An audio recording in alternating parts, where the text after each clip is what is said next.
جی السلام علیکم۔ اب فیس بک نے کو پابندی لگائی ہوئی ہے لائیو جانے پہ، تو میں نے سوچا کہ ایک ویڈیو ریکارڈ کر کے آپ سے کچھ بات کر لوں۔ ایسا ہے کہ جو تحریک چلی تھی وکلا کی پرویز مشرف کے خلاف 2007 میں، اور جو موجودہ جو حالات چل رہے ہیں اس حکومت کے، لائرز کے، ججز کے حوالے سے، میڈیا کے حوالے سے، اور بہت سے بھی جو گروپس ہیں، طبقات ہیں جن کی گریوینسز ہیں، کچھ امپلائیز انہوں نے ابھی فائر کیے، تو خیر سپریم کورٹ کے حکم پہ کیے، تو یہ سارے معاملات کو لے کے ایک بہت بڑا سوال پیدا ہوتا ہے، اور وہ سوال یہ ہے کہ کیا ریزمبلنس ہے یا کوئی ایک جیسا پن ہے دونوں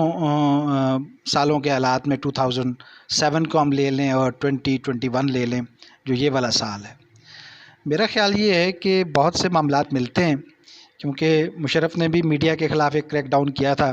اور اس پہ پھر ظاہر ہے میڈیا جو ہے وہ اس نے ایک تحریک شروع کی تھی۔ اس نے آبویسلی ججز کے خلاف، مین جو مسئلہ تھا وہ تھا ہی ججز کا، افتخار چودھری کے ساتھ مسائل تھے، اور پھر وہ ظاہر بڑھ کے، اور اس وقت بھی کچھ اسی طرح کا معاملہ تھا کہ وہ جو نون اپوزیشن تھی اس وقت پرویز مشرف کی، پیپلز پارٹی تھی، نون لیگ تھی، دیگر لوگ تھے، وہ بالکل ہی فلیٹ تھے مشرف کی گورنمنٹ کے خلاف، یعنی وہ کچھ بھی کرنے کی پوزیشن میں نہیں تھے۔ اور اس وقت کچھ ایسی سچویشن تھی کہ انٹرنیشنلی پرویز مشرف کی ایکسیپٹیبلٹی بہت زیادہ تھی، اور کیونکہ وہ ایک وار آن ٹیرر پہ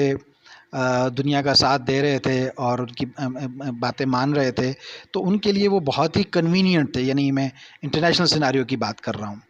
اگر آپ کمپیریزن کریں تو میرا خیال ہے کہ جو انٹرنیشنل سیناریو ہے وہ مختلف ہے اس گورنمنٹ کی، اور ظاہر جو ایون اسٹیبلشمنٹ کی جو پالیسیز ہیں ان کی کوئی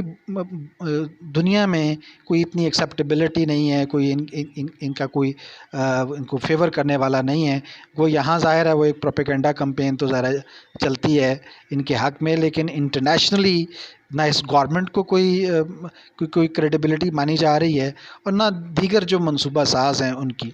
اور افغانستان کے حوالے سے جو بڑی بڑکیں جھٹکیں یہ لگائی بھی جا رہی ہیں، ان کی بھی ظاہر ہے لوگوں نے دیکھ لیا ہے کہ طالبان نے کوئی وسیع البنیاد حکومت نہیں بنائی، اور اب اس کا امکان بھی نہیں ہے۔ خاص طور پہ وہ جو ملا غنی برادر کو جو انہوں نے کارنر کیا ہے، جو مین پروپیگنڈسٹ تھے کہ وسیع البنیاد کوئی وہاں حکومت بنانے کے۔ ایک پھر سے کوشچن یہ پیدا ہوتا ہے کہ اگر کوئی تھوڑی ملتی